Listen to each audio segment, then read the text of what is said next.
ఈ సమాజానికి నేనొకటి చెప్పాలనుకుంటున్నా. అది ఏంది అంటే, నేను ప్రాణమున్నంత వరకు ఏ రోజు కూడా నా ఓటు హక్కును అమ్ముకోను. బాబాసాహెబ్ అంబేద్కర్ ఓటు హక్కును ఏ ఆశయంతో ఇచ్చాడో, ఆ ఆశయం ఆధారంగానే ఓటును వేస్తా అంతే తప్ప, ప్రాణమున్నంత వరకు ఏ రోజును ఓటును అమ్ముకోను. డబ్బుకు అమ్ముకోను. చికెన్ బిర్యానీ, మటన్ బిర్యానీ, సీసాలకు ఎట్టి పరిస్థితుల్లో నేను ప్రాణం ఉన్నంత వరకు నా ఓటు హక్కును నేను అమ్ముకోను. తల్లిదండ్రులు ఈ విషయాన్ని మీ పిల్లలకు మీరు చెప్పండి. బిడ్డ, ఓటు అమ్ముకోవద్దని చెప్పండి. ఓటు అమ్ముకోవడం వల్ల సర్వనాశనం అవుతున్నాం. కాబట్టి తల్లిదండ్రులు ప్రతి బిడ్డకు చెప్పండి. నువ్వు ఓటు అమ్ముకోవద్దు బిడ్డ అని చెప్పుర్రి. మనమే ఓటు అమ్ముకుంటే రేపొచ్చే తరానికి నువ్వేం చెప్తావు? కాబట్టి ఎట్టి పరిస్థితిలో ఓటు అమ్ముకోకూడదు. ఓటు అమ్ముకున్నావంటే నువ్వు ప్రశ్నించే హక్కును కోల్పోతావు. నీకు అడిగే హక్కు ఉండదు. మొత్తం వాళ్ళ ముంగట తల దించుకొని తిరగాలి. ఈరోజు నేను నాది ఏమైనా పని ఉంటే, నా పని చేయకపోతే ఇట్లా గల్లాబట్టి చేపించుకునే దమ్ము నాలో ఉంది. నా సత్తా ఉంది నాకు. ఎందుకంటే ఒక్క రూపాయి తీసుకోకుండా, ఏం తినకుండా ఓటేసిన. నిస్వార్థంగా పనిచేసిన కాబట్టి. మళ్ళీ మళ్ళీ చెప్తున్నా, తల్లిదండ్రులారా, మీ పిల్లలను ఇప్పటి నుంచి మంచి బుద్ధులు నేర్పించండి. నేను చూసిన ఎన్నికలలో చాలామందిని చూసి చాలా బాధేసింది. అసలు ఆ తాగుడుని చూసి, ఆ యూత్‌ని చూసి, కొందరు వ్యక్తులను చూసి చాలా బాధపడ్డా. అరే! ఇట్లున్నరా రాబోయ్ అని చాలా బాధపడ్డా. చిన్న పిల్లలు ఎవరున్నా 16 ఇయర్స్ గాని, 17 ఇయర్స్ గాని, 15, 14 పిల్లలకు నేర్పించండి. బిడ్డ, ఓటు చాలా విలువైనది. ఓటుని ఎప్పుడు అమ్ముకోకూడదని మీ పిల్లలకు తెలియజేయండి. ఓటు హక్కు యొక్క ప్రాముఖ్యతను తెలియజేయండి. తల్లిదండ్రులు మళ్ళీ చెప్తున్నా, మీ పిల్లకు మంచి బుద్ధులు నేర్పించండి. అన్ని స్కూల్లో నేర్పించరు. తల్లిదండ్రులు కూడంగా నేర్పించాలి. చాలామందిని చూస్తున్నాం పోరగాళ్ళను చిన్న చిన్న ఏజ్‌లో చెడిపోయిన వాళ్ళు చాలామంది ఉన్నారు. మీ పిల్లల పైన ఒక కన్నేసి ఉంచండి. ఎందుకంటే వాళ్ళ భవిష్యత్తు నాశనం చేసుకుంటున్నారు. మళ్ళీ మళ్ళీ చెప్తున్నా, పిల్లలు అస్సలు ఓటు అమ్ముకోవద్దు అనే విషయాన్ని ప్రతి తల్లిదండ్రి తన పిల్లలకు చెప్పాలి. ఓటు అమ్ముకుంటున్నారా బాబు! అసలు నాకు సిగ్గనిపిస్తుంది.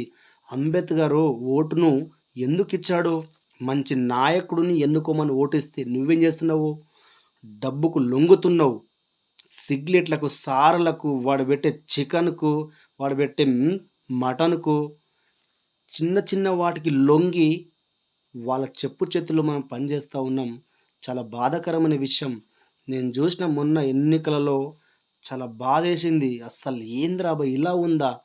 సమాజం ఇంత దిగజారిపోయిందని చాలా బాధేసింది నాకు. వద్దు తల్లిదండ్రులారా, ఇప్పుడు చిన్న పిల్లలు ఎవరైతే ఉన్నారో వాళ్ళకు మంచి నేర్పించండి. ఎట్టి పరిస్థితుల్లో ఓటును అమ్ముకోవద్దు. ఎవ్వని కింద చెంచాగా పనిచేయొద్దని ప్రతి తల్లిదండ్రులు వాళ్ళ పిల్లలకు నేర్పించండి. మీ బిడ్డ ఎవ్వని చెప్పు కింద పనిచేయొద్దు. ఎవ్వనికి గులాం కావద్దు. నీ కొడుకు ఒక లెజెండ్‌లా బతకాలి. అట్లా తయారు చేయండి. నీ కొడుకుకు మంచి నేర్పించండి. బిడ్డ, నువ్వే లీడరా, నువ్వే లీడర్‌గా తయారయ్యి ఎవ్వని కింద చెంచగా పనిచేయకు అని మీరు మీ పిల్లలకు చెప్పండి. ఎవని కిందనో పని చేస్తే మనం చెంచాగా అయితాం. వద్దు. అది మంచి పద్ధతి కాదు. ప్రతి ఒక్కడు మంచి లీడర్‌లా తయారవ్వాలి. అంటే పొలిటికల్ అదొక్కటి లీడర్ కాదు. లీడర్ అనేవాడు సమాజాన్ని ముందుకు నడపాలి. సమాజాన్ని మంచి కోసం ఆలోచించాలి. మీ పిల్లలను అట్లా తయారు చేయండి. అంతేగాని ఒక ఏజ్‌కొచ్చిన తర్వాత తాగుబోతుల్లాగా తయారు చేయకండి. తల్లిదండ్రులు మీ పిల్లలను చూసుకుంటూ ఉండండి. వాడు 18, 19, 20 సంవత్సరాల పెద్ద లంగా తేలుతున్నాడు. ఎంతమందిని చూస్తలేం? వద్దు తల్లిదండ్రులారా, పిల్లలను మంచిగా చూసుకోండి. అనవసరంగా చెడు అలవాట్లకు బానిస అవుతున్న యువత ఆలోచన చేయుర్రి. మంచిగా చదువుకొని ఉన్నతంగా ఎదగండి. చిన్న ఏజ్‌లో అడ్డమైన అలవాట్లు నేర్చి జీవితాన్ని సర్వనాశనం చేసుకుంటున్నారు. ఇది మంచి పద్ధతి కాదు అని నేను మీ అందరికీ చెప్పదలుచుకున్నా. చదవండి. చదివితే జీవితం మారిపోతది. చదివితే వచ్చే రెస్పెక్ట్ అలాగుంటది. కాబట్టి బాగా చదవండి. సమయాన్ని వృధా చేయకండి. చెడు అలవాట్లు నేర్చుకోకండి. ఒక్కటి చెప్తున్నా, చెడు దోస్తులను వదిలిపెట్టేసేయండి. పనికిరాని దోస్తులను వదిలిపెట్టేసేయండి. మంచి దోస్తులను పట్టండి. చెడు అలవాటు ఉన్న వ్యక్తిని బంద్ చేయరు. వాళ్ళతో ఏం యూజ్ లేదు. నువ్వు నాశనం అవుతావు. మళ్ళీ మళ్ళీ చెప్తున్నా, తల్లిదండ్రులారా పిల్లలను బాగా పెంచండి. పని పని పని పని పని అంటే పడకండి. పిల్లలు ఏం చేస్తుర్రో కూడా చూసుకోండి. 18, 16, 19, 20 సంవత్సరాలు అయితే కొడుకు లంగా తేలుతున్నాడు, తాగి తందనలాడుతున్నాడు, లైఫ్ ఖరాబ్ చేసుకుంటాడు. చిన్న ఏజ్లో దొంగతనంతో సాగర్లు సిగరెట్లు తాగుతున్నారు ఎంతోమంది. తల్లిదండ్రులు ఏం చేస్తూ ఉన్నారు మీరు? ఒక్కసారి ఆలోచన చేయండి. మీ కళ్ళు గప్పి ఎక్కడో పోయి సిగరెట్లు సాగర్లు మందు తాగుతూ ఉన్నారు. ఇంకొకటి బాధాకరమైన విషయం ఏమిటంటే, ఓటు హక్కు లేనివాడు కూడా ఓటు ఉందని మా ఊర్లో ఎన్నికల సమయంలో మందు తీసుకొని తాగిరంటే ఈ సమాజం ఎంత నీచంగా తయారైందో చూడండి మీరు. చాలా బాధేసింది. ఓటు హక్కు లేనివాడు కూడా నాకు ఓటు ఉందని అక్కడ ఇక్కడ మందు బాటిల్ తీసుకొని పోయి తాగిన రోజులు నేను కళ్ళారా చూసిన. ఎక్కడ పోతుంది సమాజం? ఎటు పోతుంది సమాజం? తల్లిదండ్రులారా మీరు ఏం చేస్తూ ఉన్నారు? ఎంతమంది చెడిపోతలేరు? ఒక్కసారి ఆలోచించండి. తల్లిదండ్రులు ఎట్లా ఉండాలంటే, కొడుకు ఎక్కడ పోయినా ఒక నమ్మకం ఉండాలి. ఎస్, వాడు ఎడికి పోయినా ఇలాంటివి చెయ్యడం నమ్మకం ఉండాలి. అలాంటి కొడుకులు తయారవ్వాలి. పిల్లలు బయటికి పోతే వచ్చేంత వరకు తల్లిదండ్రులకు భయం ఉంటుంది. అరే తాగొస్తాడా, ఎట్లొస్తాడా, ఏమో గొడవ తీసుకొస్తాడా, ఏమో గొడవలు పెడతాడా అని భయంతో ఉంటారు తల్లిదండ్రులు. అలా వద్దు తల్లిదండ్రులారా. చిన్నగా ఉన్నప్పుడే పిల్లలను బాగా పెంచండి. మంచిగా విద్యాబుద్ధులు నేర్పించండి. మంచి అంశాలను నెత్తికి ఎక్కించండి. చెడు దోస్తలు ఉంటే 2 రప్పని చెంప మీద అంటించి అలా ఎమ్మడి ఉండదని చెప్పుర్రి. ఎందుకంటే నీ పిల్లవాడి భవిష్యత్తు. అవారా ఎంట తిరిగితే అవారా అవుతాడు నీ కొడుకు. మంచివాడి ఎంట తిరిగితే మంచివాడు అవుతాడు. ఒక ఎగ్జాంపుల్ చెప్తా. ఇద్దరు లుచ్చగాలు ఎంబడి మనం తిరిగితే మూడవ లుచ్చ మనమే అవుతాం. 10 మంది దొంగన కొడుకుల వెంబడి తిరిగితే 11 దొంగ మనమే అవుతాం. 5 మంది లుచ్చ లఫంజగాలు వెంబడి తిరిగితే 6వ లుచ్చ లఫంగా మనమే అవుతాం. కాబట్టి చెడు దోస్తాన్ని వదిలిపెట్టండి.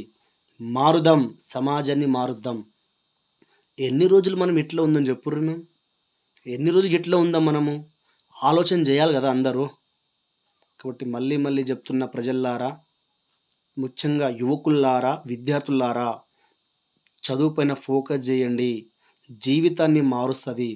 అనవసరంగా చిన్న ఏజ్లో చెడు అలవాట్లు నేర్చుకొని బంగారు భవిష్యత్తు నాశనం చేసుకోవద్దని మీ అందరికి చెప్తా ఉన్నా. ప్లీజ్ దయచేసి చెప్తున్నా, భవిష్యత్తును ఉన్నతంగా తీర్చిదిద్దుకోండి. భవిష్యత్తు నాశనం చేసుకుంటే చాలా ఇబ్బందులు పడాల్సి వస్తుంది. చాలామంది చూస్తున్నాం చిన్న ఏజ్లో తాగుడుకు అలవాటు పడి 25, 30 లోపు ఊరేసుకుని చచ్చిపోతున్నారు. వాళ్ళకు 25 ఇయర్స్ 30 లోపు ఉన్న వాళ్ళు తాగడానికి అలవాటు పడి ఇంట్లో గొడవపడి చాలామంది చనిపోతున్నారు, ఊరేసుకొని చస్తున్నారు. ఎంతమంది చూస్తలే మనం.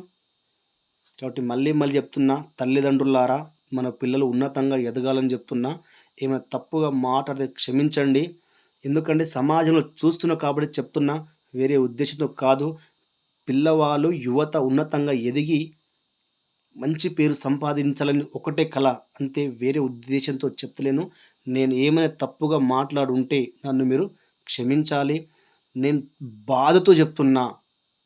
చాలా బాధ ఉంది లోపల. చాలా చాలా చాలా బాధ ఉంది. పిల్లలు చెడిపోతూ ఉంటే చూస్తూ ఏం చేయలేకపోతున్నా. చాలా బాధగా ఉంది. తల్లిదండ్రులారా ఫోకస్ చేయండి. పిల్లలు మంచిగా తయారు చేసి సమాజానికి అందించండి, గ్రామానికి అందించండి. గొప్ప వ్యక్తిగా తయారు చేయండి. యువకులారా, విద్యార్థులారా మీరు కూడా బాగా చదివి ఉన్నతంగా ఎదగండి. అనవసరంగా టైం వేస్ట్ చేసుకోకండి. చెడు ఫ్రెండ్షిప్ను వదిలేసి మంచి ఫ్రెండ్షిప్ పట్టండి.